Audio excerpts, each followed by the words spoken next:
ನಾವು ಸಲಹೆ ಮಾಡಿಲ್ಲ. ಬಿಪಿಎಲ್ ಕಾರ್ಡ್ದಾರರಿಗೆ ಆ ರೀತಿಯ ಕಂಡೀಷನ್ಸ್ ಯಾವ್ದ್ರೆ ಶಕ್ತಿ ಯೋಜನೆ ಇರ್ಬೋದು, ಬೇರೆ ಬೇರೆ ಯೋಜನೆ ಇರ್ಬೋದು, ಬಿಪಿಎಲ್ ಕಾರ್ಡ್ದಾರರಿಗೆ ಮಾತ್ರ ಇಲ್ಲ. ನಾನು ಆ ಮಟ್ಟಕ್ಕೆ ಹೋಗಿಳಿಲ್ಲ. ನಾನು ಸಲಹೆ ಕೊಟ್ಟಿದ್ದೇನೆ, ಕಟ್ ಮಾಡಿ ತೆಗೆದ ಈ ಕಡೆ ಹಾಕಿ ಅಂತ ನಾ ಹೇಳಿಲ್ಲ.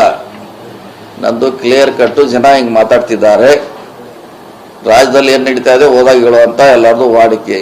ಬೇರೆ ಬೇರೆ ವಿಷಯಗಳನ್ನ ಹೇಳ್ತಾರೆ, ರಾಜಕೀಯವಾಗಿ ಇದು ಅದು ಏನು ನಡೀತಾ ಇದೆ ಕೇಳ್ತಾರೆ. ನಮ್ನ ಏನು ನಡೀತಾ ಇದೆ, ಏನು ಜನ ಮಾತಾಡ್ತಾರೆ ಅಂದಾಗ ಗ್ಯಾರಂಟಿ ಬಗ್ಗೆ ಜನ ಬಡವರಿಗೆ ಹೆಚ್ಚು ಲಾಭ ಆಗ್ಬೇಕಂತ ಹೇಳ್ತಾರೆ ಹೊರತಾಗಿ ಪರಿಷ್ಕರಣೆ ಸರ್ಕಾರದ ಜನಪ್ರಿಯತೆಗೆ ಹಿನ್ನಡೆ ಆಗಲ್ವಾ ಅಂತ.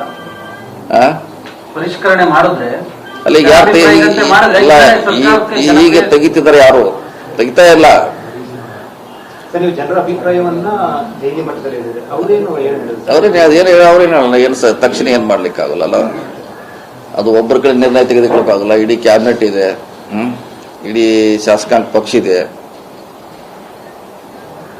ಸೊ ಅಲ್ಲಿ ಮಟ್ಟದಲ್ಲಿ ತೀರ್ಮಾನ ಆಗಬೇಕು ಹೊರತಾಗಿ ನಾ ಸತೀಶ್ ಜಾರಕಿಹೊಳಿ ಹೇಳಿದ್ರು, ನಾ ಯಾರಿಗೋ ಒಬ್ರು ಕೇಳಿದಂತಲ್ಲ.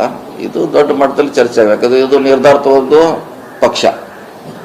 ಪಕ್ಷದಲ್ಲೇ ಆಗಬೇಕು ಹೊರತಾಗಿ ಜನರ ಏನ್ ಮಾತಾಡ್ತಾರೆ ಕರ್ನಾಟಕದಲ್ಲಿ ಹೋಗಿ ಹೇಳಿದ್ವಿ ಅಷ್ಟೇ. ಹೊರತಾಗಿ ಇದನ್ನ ತೆಗೀರಿ, ವಿರೋಧ ಪಕ್ಷದವ್ರು ಹಿಂಗೆ ಮುಂಚೆ ಅವರು ಭವಿಷ್ಯವಾಣಿ ಹೇಳಿದ್ರಂತ ಅದಕ್ಕೆ ಪೂರಕ ಆಗೋಲ್ಲ.